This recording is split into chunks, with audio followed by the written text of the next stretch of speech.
Möhtərəm Prezident, Azərbaycanda futbolun inkişafı bölgələrdən başlayır. Cənub regionunda sıfır səviyyəsindədir. Anatoli Banişevski adına masallı futbol stadionu naçəslər tərəfindən zəbt olunmuşdur. Lənkəran futbol meydançası azarkeş həsrətindədir. Haitiyə 0-3 hesabı ilə məğlubiyyət futbolumuza vurulan tərs bir sillədir, tapançadır. Allah futbolumuzu gerizəkalılardan qorusun. Bölgə futbolu dağıdılıb, mərkəzi stadionlar azarkeş körlüğü çəkir.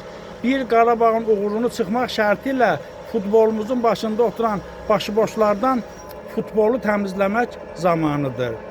Afrikadan uruntu futbolçuları gətirməklə futbolumuza qara ləkə salan, zənciləşdirən nakəslər cəzalanmalıdırlar. Futbol ayaq və baş oyunudur. Burada dil pəhləvanlarına yer yoxdur. Yaşasın bölgəli, regionlu Azərbaycan futbolu.